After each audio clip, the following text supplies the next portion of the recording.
everybody to another episode. Nick Lamb, are you with me in this house? Have you come on? Nick Lamb, where are you at? All right, Nick Lamb's here. Nick's with me. My name's Emery. This is Just Two Camera Guys, a show where we're going to talk about all things camera. And except for today, where we're going to talk about things NFT. Again, just like another episode we may have had, this is the one that is also getting cut together post. We actually today just did an interview with Paul Druin, which is going to be sort of the main part of this. Well, thanks for coming on, Paul, and doing this for us. Yeah, it's big day for us today on the NFT front. Big day. Yeah, did you guys launch everything today? I don't know if the store opened today, but there was some really cool developments within our ecosystem today, and we'll be taking advantage of those changes, and then it's going to be real interesting where the creative goes. So for us, it's a good. There's a lot of work to do, so it's good. Speaking of that work, then, can you kind of give us an idea of everything you guys are doing and have done or will be doing? So to get you guys started, we were approached last year by what's called the Ultimate Franchise Fantasy Sports League. It's a group of guys and girls out of Saskatoon, most of them out of Saskatoon, who had come up with an opportunity to create fantasy sports by the sale of actual franchises. So think of it like we would be buying, there's an auction, and you purchase a team inside of this ecosystem. So let's just say we're going to use American football, UFFS. And you have an opportunity to buy a team, and you buy it using that organization's crypto. So in our case, it's the score token. And then you operate on their blockchain, which is the Zilliqa blockchain, and you go out and you have, it's like FanDuel or DraftKings. So they came to us to develop better creative for their podcasts, and also just from their overall branding. And when the idea was born, it's going to be about 5 months now, 5 months in the middle of December, of the NFTDA, which is the NFT Digital Athlete. And we've been working on that project ever since, and delivering multiple players in different form, whether they be a digital athlete or a collectible now. And we delivered 5 more today, including work with Eric Metcalf, and this week went into production was Ryan Malone. I don't know if you guys remember Ryan. He played for the Pittsburgh Penguins. He was also involved in a big initiative called Save RMU University Hockey in West Pennsylvania, which is just actually in the process now of raising about $1.3 million. So it's cool. So you talk about assets that you guys are creating. So what are the assets you guys are actually creating? So we create full motion 3D, full motion 3D assets. So I think I sent you guys a couple samples. You can probably put that up. But what they are is it's a sequence of different pieces in an animation that highlight, at least on the Hall of Fame version, they highlight the athlete's entire career. So if you look at the one that's posted on UFFS NFTs, you'll see Eric Metcalf, and it's different points in his career, where he went to college, when he played in the pros, when he went into the Hall of Fame. And then at the end, just so everybody gets the idea of what we're delivering, the asset includes includes his digital player's card, which creates a whole other, which kicks off a whole bunch of other stuff. So we create those in conjunction with the athlete. The assets are all original creations. So we'll look at multitude of different images, both supplied by the player and available publicly, and we create original artwork based on the inspiration around that look and feel. So if it was Emery, it'd be him sitting by the TV, like watching a movie or something. On the glow. Yeah. Yep. Pro star athlete. Pro star. Nothing wrong with that. You touched on 2 things there that I kind of want to get into. I'm not too sure which one first, but you talk about original content and publicly available content. Why is that important? Well, that has all to do with Canadian copyright. So the one thing that people have to realize is that when you're creating an NFT, you simply can't go out let's say I took a picture of Connor Bedard. I took a picture bought a picture of Connor Bedard online, or found a picture of Connor Bedard online. If I took that and attempted to make it my own by simply applying a filter or maybe blurring the background, it doesn't actually constitute an original piece of work. So there's two ways for you to acquire work. One is through a license through somebody like Getty Images, or another one would be either buying it from the NHL or one of the leagues, and then taking that piece and then turning it into something else. What we do is on originally created assets is we redraw everything. It's all hand drawn digitally. So we're creating actual pieces of art from inspiration, right? The publicly available stuff is Google or stuff that we can get licensed or have permission to use could come from Getty Images or even the player themselves. But interestingly enough, most athletes don't have great pictures of themselves playing that they can use. Because of the way that the leagues are structured, in the WHL, the teams own all the pictures. In the NHL, the league owns everything, or the team or the league owns absolutely everything. And that's just one example. Does that apply to... So how would they get a picture of themselves then? That's interesting. Well, it could be taken by a parent. It may be taken by someone that we could reach out to. I'll give you an example. Dave Schultz, who started his career actually, funny enough, in Swift Current, and who went on to do just amazing things, had a very tumultuous personal life, his wife now actually has all of his personal pictures from when he played. He's got pictures back when he played from the newspaper in Swift Current that we were able to secure. We were able to have access to for inspiration, but there's nobody to go to anymore to get permission, right? So if you look at people like, a better example might be Ryan Malone. And Ryan has very few pictures of his mom that his mom or dad or family had taken. Everything's owned by somebody else because people were being paid to take pictures, and in turn those pictures belong to those people. Now, that doesn't mean that these pictures couldn't be purchased, but a lot of times when you tell people that you're going to convert something to an NFT, they're like, wow, it's going to be millions of dollars, and then it just raises the price, and it just becomes, it's not logical for us to be creating something that could sell for as little as $1 or $100,000. Every NFT is a crapshoot. I guess too, that kind of allows you guys to add value to your NFTs as well, because it's like a custom made thing, right? Yeah. Do you remember the commercials, Memories in Oil, where you could send a picture of your family away and somebody would paint it up and they'd send it back? Do you guys remember those commercials on TV? Yeah, that's what NFTs are, Memories in Oil. I guess too, so the second point I wanted about this, just listen to you talk about it, why does an athlete need to go to you guys to get this stuff done? I guess obviously one, we've talked about a couple things that they don't have access to this stuff or they don't own it.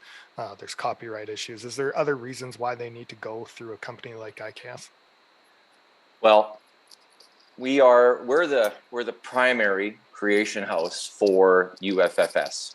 So if you want to be in the UFFS ecosystem, so if you're, for example, Chris Carter, and you have an opportunity to be drafted into, let's say, one of these Legends teams that are going to be playing this massive simulation on the Steam platform beginning on February 5th, you want to get paid. This is all about generational wealth.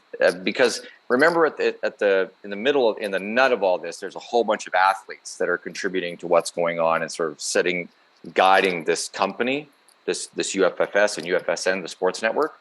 And what they're trying to do is create value for people like Chris Carter or Eric Metcalf or Andrew Glover or Ryan Malone by saying, listen, if you have the NFT made, we put the NFT on our blockchain, and then we take your NFT and we place it into these Legends leagues, or even if you're a current player, we place it into, let's say, a fantasy team. When that fantasy team makes money or wins a game and there's a payout, you get a piece. So think of it this way. If you were Nick Lewis, all-time CFL receiving guy, and you could be drafted into the Canadian NFL or the Canadian football, I think they're called the Canadian League of Football. That's what it's going to be called. You can, in essence, if you were drafted, play with the best stats ever in the virtual world, and then play on forever. So as long as you were agreeing to let your NFT be drafted or put onto a team every time that team won, because that's the whole idea behind fantasy draft and fantasy play is that it's to make money, right? You buy a team so you can make money every time you win, or your points are good, or whatever the case may be. So you want to be part of it. So built into the contract or the smart contract of the NFT is a payout for the individual player. 100%. And that's interesting. And for the artist. I mean, that's the other interesting thing, is that every time the NFT gets sold, the guys who created it in my shop have their own group. They have a creative group that we put together for them, and they get paid. Oh, wow. So NFTs, that we've got some NFTs that are going to be coming out here shortly that could sell for $1,500 to $3,000. They'll get a percentage of that sale, and because they're tied to it forever, the money would always be coming back. Yeah, so everyone gets that percentage over and over and over again, as long as and if you win, I mean, take for example, in their fantasy league this year, the American UFFS is going to likely pay out anywhere from $75,000 to $250,000 on their first season of play. So if we had NFTs for a lot of those players that were in that ecosystem that were current, like we had drafted current players, we just did Tristan Jackson's.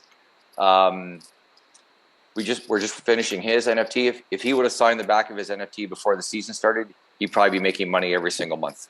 He'd be getting a check every single month, which is remarkable, right? Because it all lives on the blockchain. So as long as they have his wallet and his ID, basically his income, if you want to keep drafting Tristan Jackson forever, have at her. Yeah, or I think it's more remarkable too, like when you think of like an athlete's lifespan in whatever professional sport, eventually it comes to an end because they just physically give up. But this sounds like you can keep doing this draft. You can keep doing it forever. Yeah, that's how Ryan Malone's coming back to life. Like, that's why he's excited by it. When you see his NFT, we're going to release it next week. It's funny. It's like a skating through time video. You guys will know what that means. And at the end, he actually stands there in a celly pose, and he's wearing actually a UFFS hockey jersey. And then you see his card. So he'll basically play on forever, and he'll be drafted coming up here next season. He'll be drafted, and there's a power ranking, and as it goes on, he's playing in a simulation. So it goes, right? Because this league, this sports network will have like 6 disciplines: hockey, basketball, baseball. They'll have hockey, basketball. We're also going to have golf. We have NFTs for golfers. There also is the World Junior. We're going to have a World Junior team where you can take a kid from a 17, 18, or 19 when they were eligible and draft and build your own World Junior team. So, and this will all be played in simulation. So you'll be able to manage a team. You'll get to find out what it's actually like to run a team, and you'll be paying the players that are NFT DAs. Yeah, it's a way to extend their career. Thinking about, so one of the things we did with this, Paul, is we actually went on and made an NFT of a photo of mine. I think we kind of botched the process, but that's okay. We'll figure that stuff out later. World's most expensive NFT purchase / creation. Good for you guys. But it's funny because I was thinking of it as a bit of a legacy thing for myself as well, and gaining some crypto clout, I guess, as much as I want to call it clout for myself. Mm-hmm. But I never thought of it in that sense as like maybe sort of extending that photographic career quite like this athlete thing. Granted, I mean, I'm not playing games or simulating things, but it's a wild idea. Yeah, well, I thought it'd be interesting for Emery, like when he's dead, his daughter, that's going to be the one photograph that she actually remembers or keeps or something. You know what I mean? Because he's got 8 million photos on his computer, but they're all going to be trash except for really that one. Yeah, you want to find a spot where it lives on forever. Even if you're an established artist, when you sell a work or you sell a print, it's a limited amount, right? And nobody gets to see anything because likely traditional art hangs on a wall in a room. So my brother-in-law is Drouin. He's a very famous Canadian wildlife artist. He's got stuff hanging in the National Art and Science Museum in Jackson, Nature and Wildlife Museum in Jackson. He's got stuff hanging in a couple of big brokerage firms in New York. He's got 2 pieces at the Turner Ranch in Montana. Yeah, Ted Turner bought his work, but nobody. That's it. It's done. It's one and done. It's almost like the pictures on your phone. It's exactly the same thing. He just happens to get a lot more money than you probably get for your pictures on your phone, right? At the end of the day. So there's lots of opportunity there to it's all about generational wealth. Like this whole thing is about generational wealth, which athletes don't have. One of the topics with NFTs that people talk about a lot is this, like, are NFTs actually valuable? And what's really interesting about this concept is with the simulations, you're actually driving value. Yeah, of course we are. That's what this whole thing is about. Because what you're actually driving value for is you're driving value for our traded value, which is the score token, right? So what you're trying to do is you're raising your financial, all waters, when rising waters raise all boats. So it doesn't matter if it's the NFTs or the value of the franchise. When the value of the score token rises, everybody wins, because there's only a finite amount. Yeah. So for someone like posting, say, again, I'll use myself as an example. We took this photo, we posted it to Rarible. I think, Nick, cool. if they do some Leroy and Leroy stuff, I think they should be posting to OpenSea. But if for some people doing that sort of stuff, how do they raise their value? You've got to get people to share it. I don't know. Have you guys followed the GOAT thing in the last little bit? Everybody's got a GOAT. I've heard about it, but I didn't even really understand. Well, everybody takes the same picture of a GOAT and makes it their own, and they make it an NFT saying, well, that's the Tom Brady GOAT, or that's whoever GOAT. It's ridiculous. But how they raise value for it, there's a couple ways. One of the things you're going to see, two things are coming, I know for sure, and talking to some guys who are very, very smart in this whole crypto/NFT space, is that what's coming for us is basically NFT avatars. So everybody's talking about the metaverse, right? So if you're talking about going into the metaverse, who created your NFT? How can you promote yourself? Because if you're living in the digital space, and this is a little conceptual here, okay? So you create art. Emery goes out, creates art, and then puts himself into the digital space where he can actually show his art to different people, because it's a level playing field in the metaverse, right? You can go into different communities, you can be part of all sorts of different conversations, and you can post your art for people to see, and then people see you as your avatar, which also will be an NFT. That's coming. And then they can see the work that you're doing. But this is all about self-promotion and luck. That's all that it is at the end of the day. Us, we couldn't take that track as an organization, as someone who consults to UFFS and who's a big supporter of theirs. I mean, we produce all their content for the web and for their drafts and all that kind of stuff. One of the things that we absolutely wanted to do was find a way that this made money for someone and had it be good work and it would last forever. And the blockchain is that promise, right? It's a digital eternity, which is a term I heard on the weekend. I'm like, digital eternity. Doesn't sound too bad. So what about for like yourself and IKS? What does all this stuff mean for you guys? The only reason I took on the NFT stuff is really simple. I wanted to challenge my guys to do original work. So we have, we did have three. We have three. Now we're going to be adding a fourth artist. And I wanted them the opportunity to really create a piece, not just say, here's an ad for Cal Tire, make the tire spin, do something cool with it, or, like a lot of venue stuff that we build. Because what I was really interested in is that all three of my guys, and now with Andy, our newest one, is every meeting we ever had, they would all doodle. They'd sit there. This is how they made notes and remember what was going on. So you'd look at a whole page at the end of a meeting at IKS, and these guys are, writing 5 or 6 words down, and then they'd have a whole page of characters talking to each other. So they go, why don't we just take advantage of building characters and athletes together and then having original artwork? And they said, well, can you guys do NFTs? And they go, we already are. We're already building animation now. We need to make it more lifelike, more credible. And they've accepted the challenge. The same way the avatar thing has come along for us now, right? An NFT is an avatar. Can you imagine that? The avatar talking back to you. I'm Emery. This is my avatar.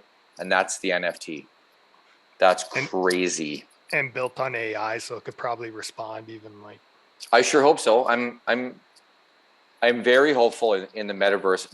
Hopefully we're going to be sort of a catalyst for change. Our company is going to be a catalyst for change. simply because I would say if you look at the curve of where the real, like talk about the metaverse and where things are, we're kind of down here. This is where it's going to be in a really, really short period of time. And what's going to drive that is amazing creative, whether it is generated on the Unity or the Unreal game engine. That's kind of the environment. Now the people got to get a lot more interesting, right? We all can't look like, pixels. like you've seen some of this stuff. I mean, some of it's really cool, but at the end of the day, how do you want yourself represented in the digital eternity? This is just how I think it's going to happen. Do you look at this stuff too as kind of like your own personal legacy or the legacy of IKS? Like because if this really takes off for you guys, this you talk about generational wealth. This, I feel like it sets you guys up for that, and all those sort of things. I don't really think of it as the group. I think of it as the artists getting what they deserve. I mean, we can only pay people so much to do artwork, right? And all of this project, I mean, if there's something that comes back to us, that's going to be a bonus. It's not, I mean, I've never done anything for money. That's why I'm still doing hockey with you guys. That's the very reason, right? So I think it's good to realize that I have a huge amount of respect for the guys, the men and women that work for me. I believe they're way more creative than I could ever be. And I think that them and their family should be rewarded for that. I mean, it's difficult to get a piece published. It's difficult to get into, I mean, I deal with having my brother-in-law as a professional artist. I realize even when you are making a lot of money, you're not making a lot of money. So, and his stuff, it's one and done. And I'm thinking, this is really about the artist. And it's also about the player, because how do we get you to the digital eternity? You have to have something that's going to be fairly representing of you, that you're going to want. The other thing too is, don't forget, everything that we do becomes a collectible, right? And not just, think of it as when the master NFT is published, we're going to release, we finished a bunch of them last week, where there is 5 kind of collectibles. So when you introduce people to NFTs and you introduce young kids to NFTs, they can go on to UFFS, and if they're available, they can download them and start to add them to their digital NFT wallet. And over time, those collectibles, just like you guys have seen in my office, all those sports cards that are framed from McDonald's from 1989 till, I don't know, when that wrapped up a little while ago, those become scarce. So we want young kids to get started in the NFT journey early. We're going to make the barriers to entry very, very minimal. Get a wallet, get a little bit of score token, and you can start to collect. For example, we got assigned Ethan Bear today. So we're going to be building a single frame Ethan Bear NFT. That's should likely be ready by second week of January.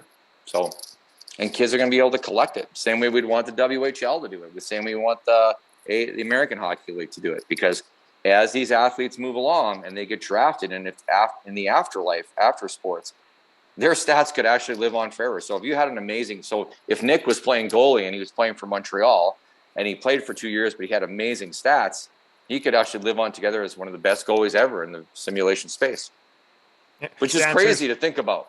It answers that day-old question, right? Like, who's the best goalie in the NHL ever? Absolutely. So AI, one thing AI will do, and I, if anybody's got a chance to go look at it, the engine, when we released the American Legends League for American football, the company that's publishing this game on Steam, which is Access 2021, they're taking Madden and they're accelerating Madden. They're making the player the focus of the game, not so much the branding. So you can put whatever branding you want. So if you've got let's say give an example, the Concords or whatever it is, your branding and everything comes to life, and it's as good as Madden, but it's better because then it also lets you modify every player's strengths and weaknesses. And for us, we have a council of players, 6 guys, they're stat junkies. And what they do is they boil down each player that's going to be drafted into the Legends League. So that would be every corner, every running back, every O-line, every D-line guy, special teams, kicking, everything. So when they go into the mix, you're going to get to draft the best guys that ever played in their best year. So it's going to be remarkable to watch. I think, The first games will be published on AO Sports. They'll be done with full commentary and replay. It's going to be crazy. So I'm excited by it. Yep. Sitting here laughing because I'm just thinking about the amount of work all of that will be if it all comes in. It's the player process took about 3 weeks to get done. We ranked 1,200 players. So, and we'll have from our office here in Regina and from a secured server, you're going to be able to run a simulation. So think of it like coach mode, like we were talking about it today. What the really cool part of this is going to be is, let's say the three of us buy a team, the Leroys buy a team, Leroy and Paul buy a team. And as we go into the game, we're playing against another group that's bought a team that's gone through the draft, that lives within the cap, and then we can actually call the play as we're walking out. So if we're going to call, we can develop our own schemes. We can bring John Gruden in. We've got, we won't use John Gruden. Let's say we use somebody else. Bill Belichick, we can use his sort of offensive and defensive scheme. We can load that into our profile and either let the game play it out for us, or we could actually play as a player coach. So think about if you're a football gamer, you could actually be basically that guy for that team and have this amazing roster of talent to draw from. It's going to be crazy. It is. One other thing you touched on, and you've also sent me some videos and clips of these sort of physical assets. Now, I'm assuming those are like when you purchase, the first person to purchase the NFT also gets that. Is that sort of the deal, or what's the deal with those things? Yep, they would get the frame. We have a 10, a 7, and a 4-inch. It's basically just an encoded player. That's generation 1 of them. Generation 2 of them, which we've asked the company that builds those frames to come up with, is that the access to it is encrypted. So you'll get a collectible. Right now it's a collectible. So if you take the 4-inch size, it looks like a sports card, right? Sports card holder, except it's a living frame. So you'll see Tristan Jackson, his stats will be on the one side. It'll spin around. You'll see a picture of Tristan Jackson in original art. And you can add multiple cards to it. But the end goal for the frames is this. Whoever owns the frame at that time, it will knock on the blockchain every so many seconds. So if it's not on the blockchain, it shuts off. That's where we're going. Yeah. So if you own it, it's like saying, well, I have an original Monet hanging on the wall. I can look at it. Yeah, it's there. And if it's sold on the blockchain, if I sell it, it would literally disappear from the frame. So that's the challenge. That's the challenge that I came up with and gave to the manufacturer. And they're pretty excited. I don't know what they're going to cost at the end of the day, but with NFTs going up, I don't know. Cheaper than Emery's NFT that he made. Well, I'm glad you guys are you gotta dig into it. I mean, publish. If you got original artwork, publish it. I think there is lots of opportunity to find. I think people will buy this stuff and it will sit. It will go up in value. It will go down. But now it's become a thing, and it is the digital eternity. This artwork is a digital eternity because nobody else catalogs artwork like this except for Getty, the National Archives in the United States, the Archives Canada. Nobody does this kind of stuff. They couldn't afford the storage, I'm sure of it. But anyway. No, that's good stuff. Nick, you guys with Leroy and Leroy, do you have any specific questions you'd want to ask Paul about NFTs before we let him go? Basically, yeah, like what would you do if you were in our shoes? Basically, I don't know, I'm not sure how familiar you are. Basically, yeah, I've seen the show. Like I've watched you guys. It's great. What I would be doing is I would tell you to take, because of what you guys do, I would get you to go and look at, just for laughs, just started releasing NFTs. They're going to be worth a ton of money. Like literally just anything? Yep. Just for laughs, just put out some of their best stuff as NFTs, and they've got just this massive catalog to publish, which people are going to buy. And I think because the production quality is good of Leroy and Leroy, I think you guys are doing a really good job. It's funny. Maybe it's more funny just because I live here, but some of it is terribly relational, and I think small snippets, like you remember when NFTs really took off, the original idea is probably always the best at the end of the day. So when they said, well, you can buy, LeBron's layup from some camera angle or whatever the case may be, I think you guys have got some really choice moments in Leroy and Leroy that could make great like video clip NFTs. It doesn't have to be a cat pixeling, skin, swimming across a pink background. You guys don't need to do that. But I do think some original artwork would be really good. Some composited original artwork of who you guys are might have real value. And that's where maybe Emery comes in at the end of the day, right? Because you need great image capture, or you need someone who can capture you and then represent it. So I would do the short clips, and I would definitely do something original art of you guys. But go look at the Just for Laughs NFTs. They're going to be really good. What about for photographers? Like I've seen a couple people saying they're making money on it, but I'm not convinced about that yet. I do. I believe it. If you've got a solid, I think of Hirsch with the Pats, millions and millions of pictures, unique opportunity to sell hockey imagery. But he can't, right? At the end of the day, because all of that's owned by the Pats.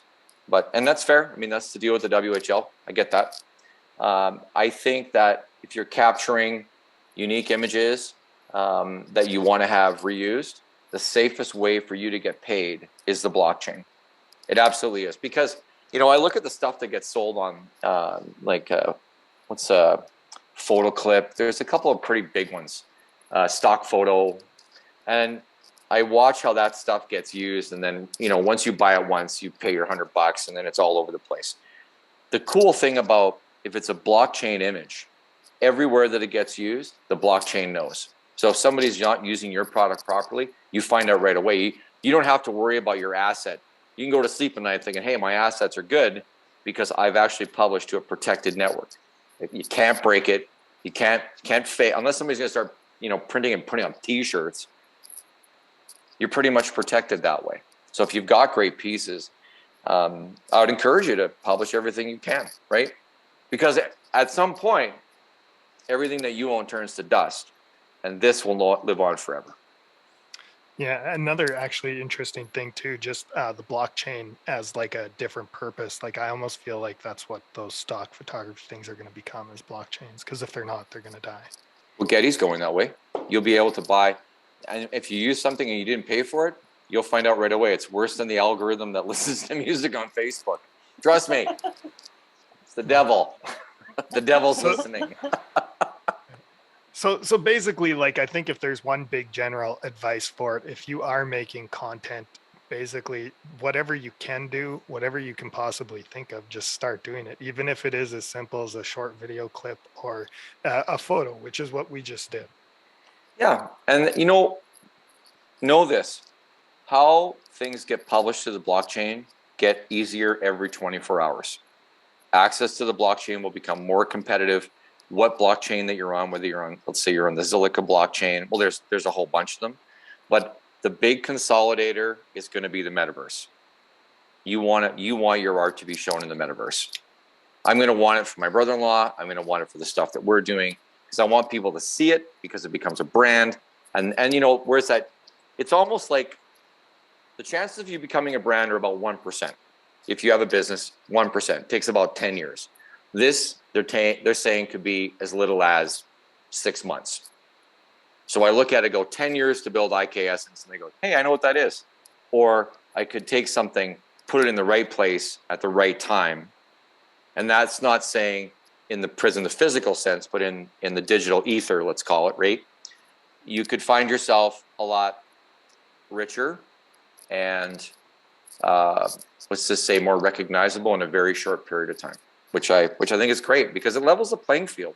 The metaverse levels the playing field. Like I can have nothing and be in the metaverse and doing well, if that's my thing, right? That's going to be up to everybody to decide. Mark Zuckerberg wants everybody to be in the metaverse. God bless him.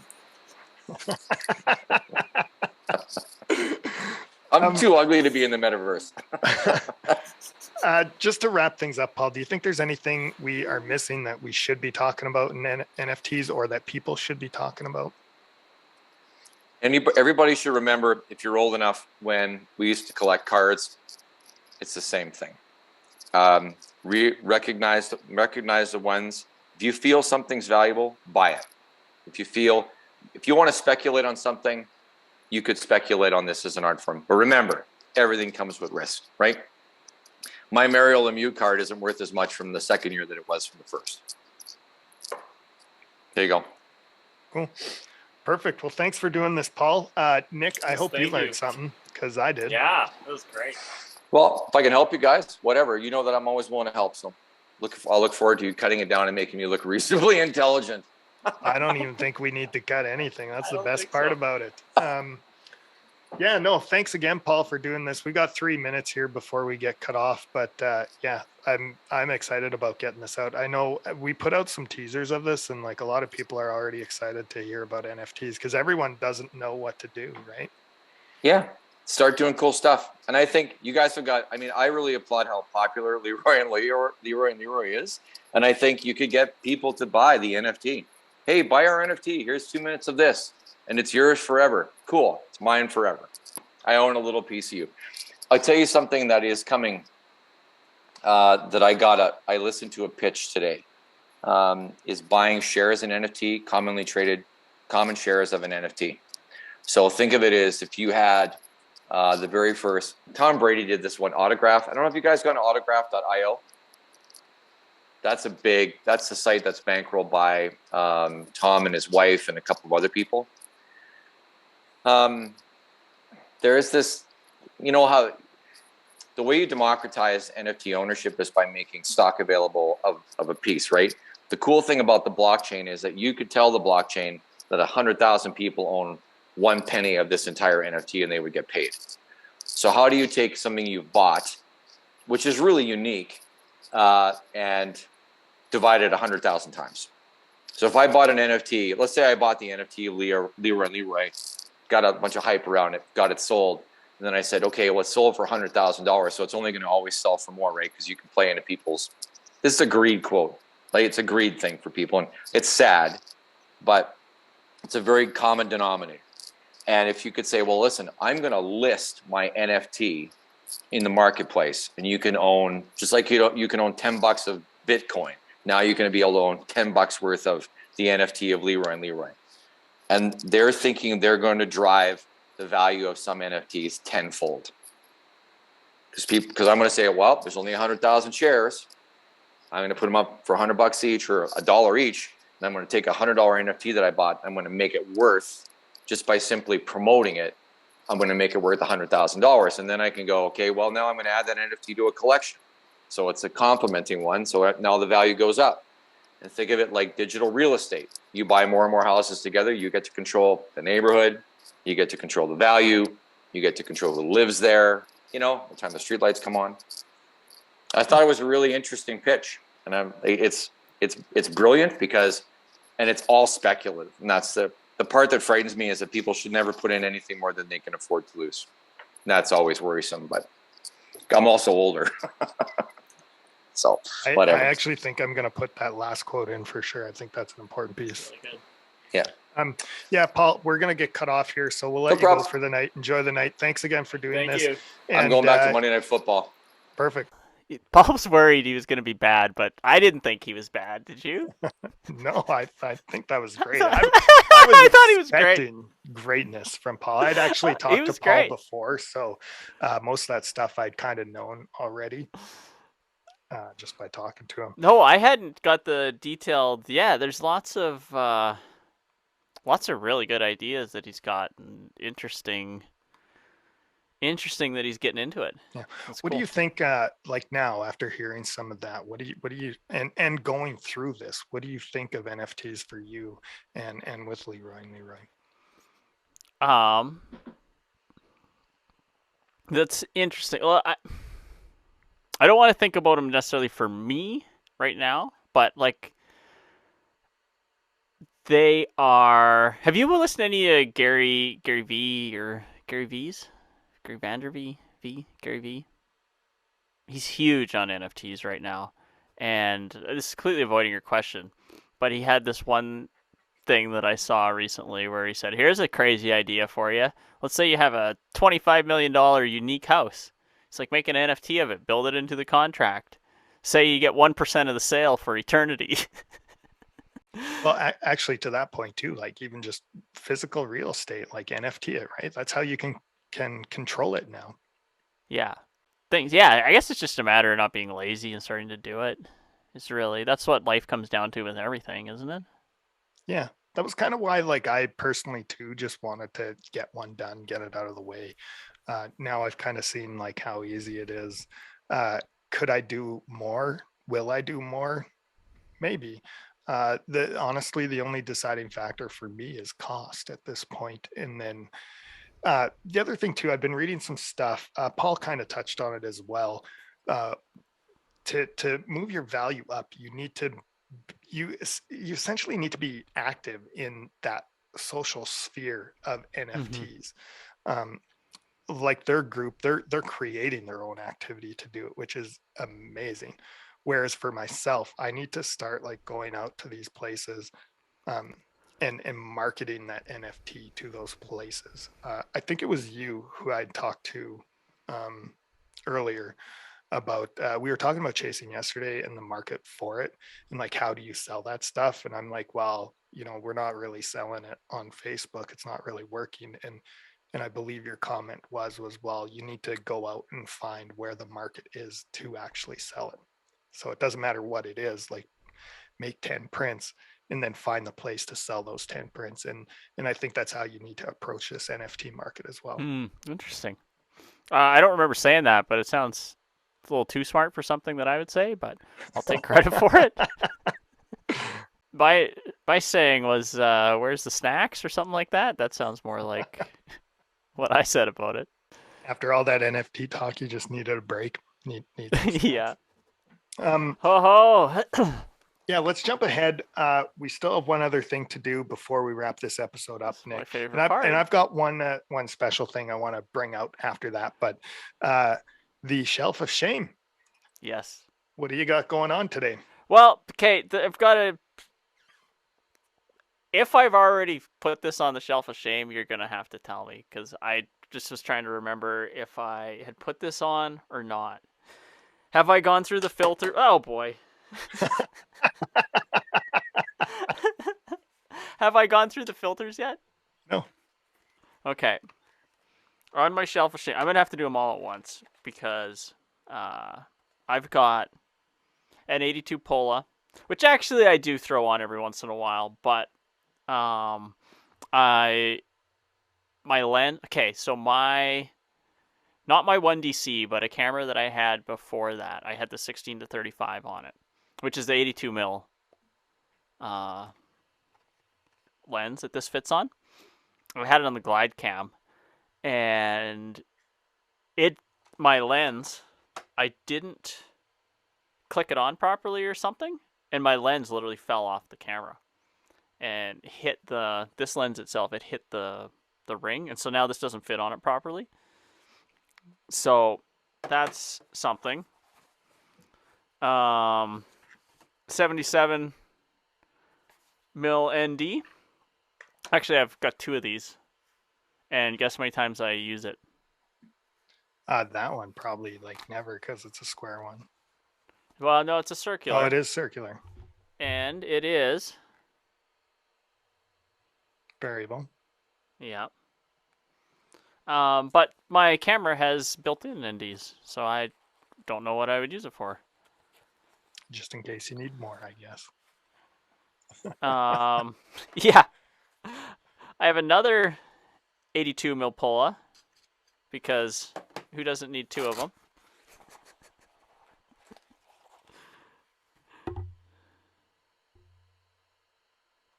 Why did I buy two? I don't know. This is just embarrassing shelf of shame. Yeah. So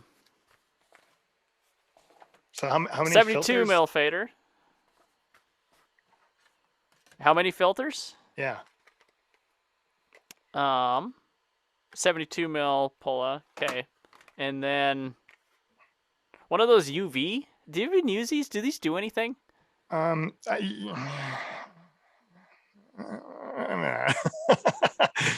They're basically like when I've used them. I use them essentially to protect the glass, but now I've kind of been like anti them because I don't like put my stuff in a situation where I would need to.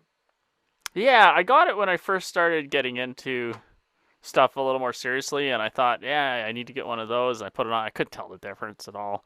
But yeah, so I got 3, 4, 5, 6 filters. I bet you that I paid $500 for all of these filters total, and I don't use them at all. So this is really comical, but my shelf of shame, Nick, matches a lot of your shelf of shame. Oh no. See, I did use these at one time. Oh, is it a filter case? Yeah. What we have here is the Mindshift filter hive, which opens up. So you would toss all your filters in there so you could put your squares or your 4x5s in there, your circular ones in here. The insert comes out, so makes it a little more manageable as well. It's actually a ridiculously nice case. But what I did, so I had all these filters and I needed cases for them. So I ordered a bunch of cases. So I ordered this one as well, which is just a simple open up and throw in. But what happened was I bought other ones that were nicer. So I use those ones. So this one's just a little How many thicker. cases do you have? But that's the thing. This funny. thing cost me like $10. So it was kind of like, well, I'll order it and then who cares? I'll deal with it after. So I'm trying to sell that one now. This is my square filter one. Like I said, it's a lot bigger. The pouches are a lot nicer. I've got all my square filters in there and one circular one, which I don't even know. Actually, there you go. UV, Nick. Oh yeah. So it's not even on my camera, but I did keep it just in case I wanted to. I had it on my old lenses. But yeah, so I don't use this Mindshift one. Again, a really good bag, but what I ran into a few problems too. I'm going to pull out that circular one again. So this, I believe this is a 77. Yep. But like where you'd throw it in on here, like that's 77's kind of as big as you'd go. Like I wouldn't be able to get two 82s in there. Okay. Like what it's meant to actually hold or whatever. So that was a problem. For my rectangular filters, the case I ended up liking is this brand called Click Elite, which I've never heard of, but it's just simple. Ooh, that looks nice, that case. And they all pop open. It's got tabs to separate everything. So that looks nice. This case is my main case, and you're talking about your filters expense. There's probably $1,000 worth of filters in here. Yeah. And then other cases too, Nick. Just so for the other filters I have, I ended up keeping them in the original cases. So a circular polarizer, 77 mil. I bought this on my first lens and ended up keeping it. I might actually end up selling that because I'm not sure any of them are 77 anymore. I think they're all 82. An 82 variable filter, which I keep in its original plastic case. Just again, it's a nicer case. And I have 3 of these metal tins, which are all my my big stop filters they're like I think it's a 6 stop, a 10 stop, and 15 stop ND. Okay, I'm starting to wonder. I'm trying to figure out which ones. I guess I can look it up online, but maybe I just chat with you about it here. Because I've got this B+W Pola. And then I've got my Tiffin Pola. They're both 82s. I'm guessing that I bought this B+W Pola second because I didn't like the Tiffin. Yeah.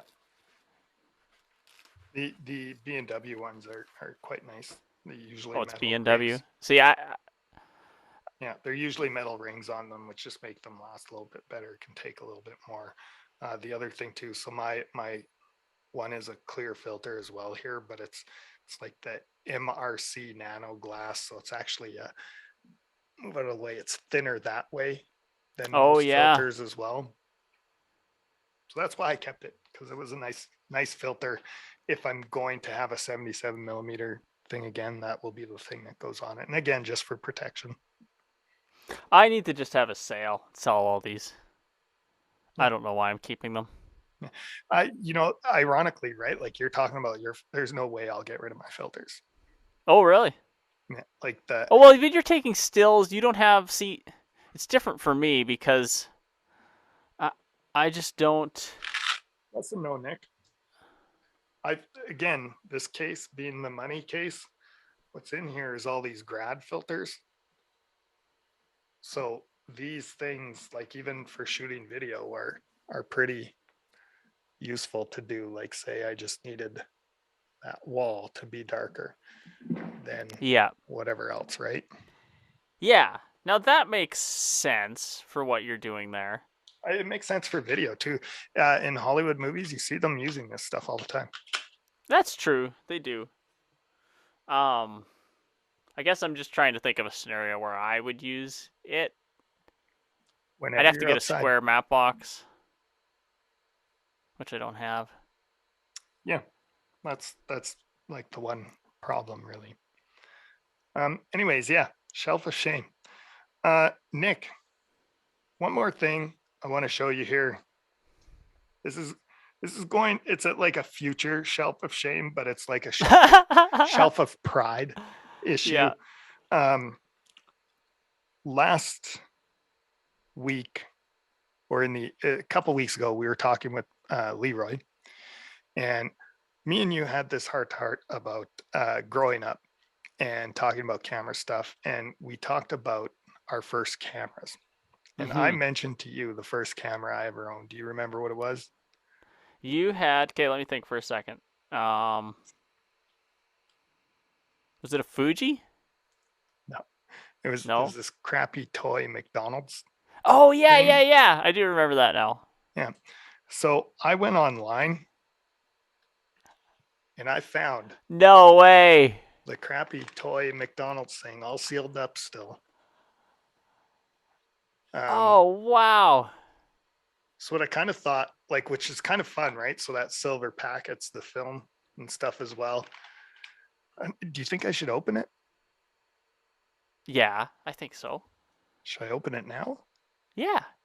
All right. I'm going to crack this bag open. And yeah, so this would have been the first camera I ever owned. Mom and Dad would have bought it from McDonald's for me. This little Concord. Oh, wow. Here, move your face out of the way. It's not focusing. There we go. Now you put it too close. So there you go. This back piece, I believe, just slides out. Yeah. Oh, wow. And then that's where you load the film in, and then it's. Is that the 110 film? Point and shoot. That is a good question. I don't know. It looks like 110. Maybe it's like a little thin thing, right? I don't know. Does it say? Open up the film, see what it says. I'm gonna look at the McDonald's packaging here. Wow. So there's a special offer to get the film developed. I think it's past due. It's probably expired. I wonder if they'll still honor it. Yeah. Oh, oh man, look at this. Your little. So this is your little. Oh, thing wow. To put it in your envelope to put it in.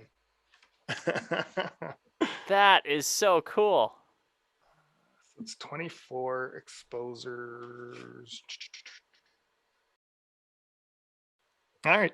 Only one way to find that. That out, is crazy. Let's pop this actual film thing open here.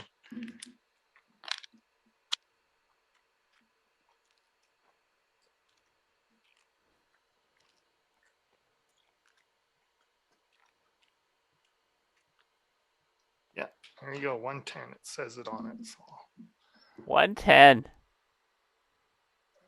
It's reading that. Here, back it up a hair. Irish somewhere. Wow. Yeah, so that's Does it say the if it's daylight or tungsten or what it is? Actually, I can process this myself, Nick, reading it. So it says color negative film for color prints, ISO 200, 24 degrees. I don't know what that means. 24 degrees. And that's it. Well, ASA 202, which is just ISO. So it's 200 film, color film. Are they thinking 2400 or is there some? I bet you there's some terminology that I don't know that they're. Yeah, I don't know referring what that means. to. Yeah. Anyways, it's just some color film. It'll be. Oh, sorry. The part 2 it says C41 on it. So the color film developer I have is C41 developer. Oh, cool. So I could develop it in house as well if I wanted. How much did that thing cost? I put it in the video, so because you haven't seen it yet, but I'll actually release it tomorrow. I think it ended up costing me like $60. I put in like a screenshot of my actual purchase online with it. That is so cool. Yeah. Do you know what is not cool? I can't figure. Oh, I just have to be more forceful. Yeah. The worst part is I got you to open it up, which now made it worth 0. Oh, that's fine. That's that. I want to actually use this. Go out. I think taking pictures on it is going to be the cool part. Oh, I got to wind the film somehow. How do I do that? I'm pretty sure I've used one of those because it's got the little wheel that you roll on the side or on the bottom. Oh, yeah. You're right. It's a little. There we go. So there's this little tab on the bottom. I don't know. I'm guessing it's going to show me like, there we go. So now it's on one. So my first photo is going to be some crappy photo of Nick. Or not. It doesn't even work. It doesn't work. I think it doesn't, not like it takes batteries. That actually clicked. Here we go. There we go. There it is. There it was. That's wild. I'm curious to see how those images are going to turn out. Yeah, man, it's just crazy looking through this thing too. It's got like a little bit of a warble fisheye to the look too, and I feel like I'm out of an 80s sci-fi movie looking through this thing. Yeah, the thing's awesome. Yeah, for the most part, it's gonna sit on my shelf just to look pretty and remind me of my past. But yeah, I think I'm gonna shoot this whole roll, obviously. Yeah, and I might even find like a couple more rolls to find and shoot just for fun. That's cool. Well, 110, you'll be able to find 110. Although we both know what that camera's gonna need, and it's light. Yeah, we'll see how that. Well, it should be fine with computer screen, staring at its face. Yeah. So that's what I wanted to share with you today. I thought it was kind of fun. My big purchase, my new camera. My mom was bugging me because she's like, "Are you going to become a collector of cameras?" And I'm like, "No, there's no more cameras I want to buy." And then she's like, "I thought you said you weren't buying no more cameras." I'm like, this one's different, Mom. So we'll see. Yeah, that's interesting. I've got a picture. I should look up. I don't think I'll buy it because I'm too cheap, but I should look up that Pentax. Yeah, it's Christmas. But yeah, I remember taking a ton of pictures on our 110 camera. Yeah. And did I ever tell you the story about the flash bulb? No. Because we had this camera, and I was taking pictures on it, but every time I took a picture indoors, it didn't work. It was just too dark. And I was like, how do I take a picture on this thing? And I was like asking my mom, and I'm like, Mom, how do I take a picture inside? She's like, well, you need to get a flash for it. And I was like, okay, well, how do I get a flash? And then, so like I saved up a bunch of money, and I bought this flash, but it's not like the flash is now. It had a cube. Right. And so I only got 4 flashes out of this thing. I had to pick. Because the cube rotated on top. It rotates. And so like I wasted the first one just messing around with it because I didn't know what I was doing. And then I think I accidentally fired off the second one. So I only had 2 pictures that had flash. And it didn't. It is bad.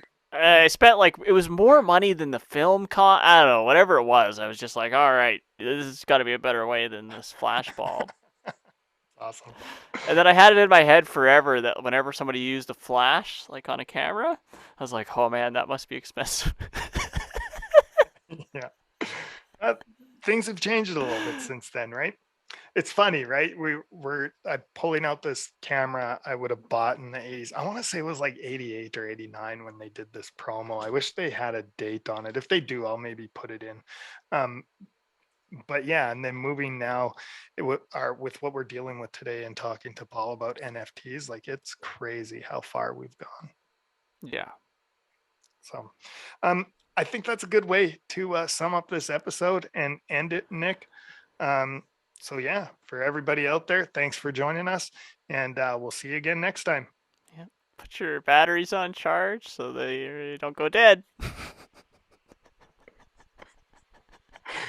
Nuggets of wisdom by Just Nick Lamb. pure gold. Yeah. Lots of battery charging wisdom that I have.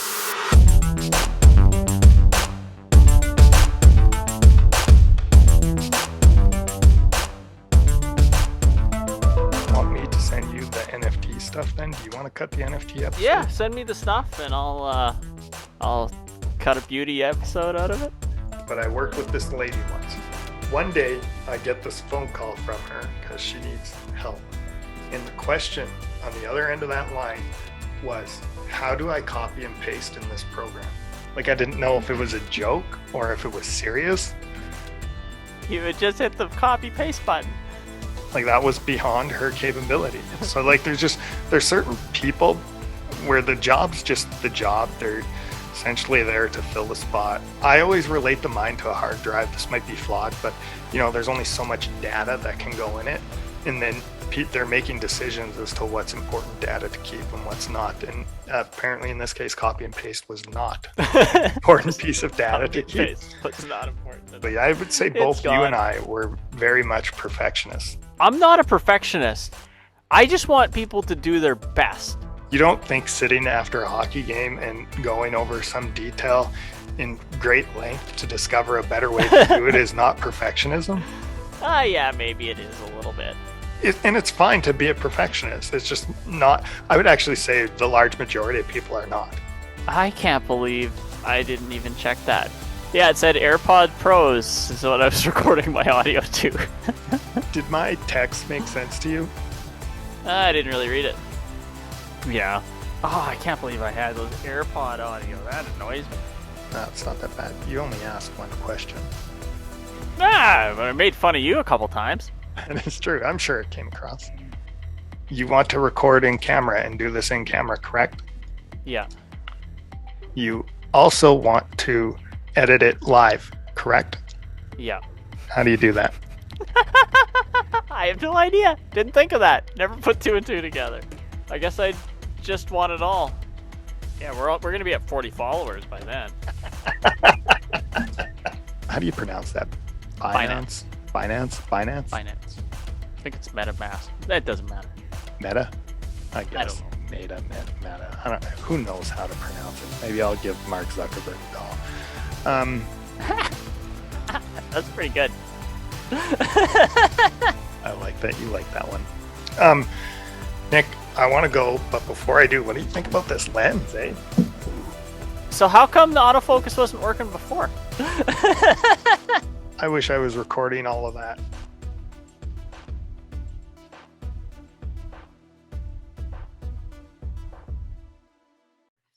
Look at the little fox follows my mouse. Yeah, it's great. Oh, man. Was this a good show, Fox? Was it too long? Yeah. Should we wrap it up now, Mr. Fox? Yeah, okay.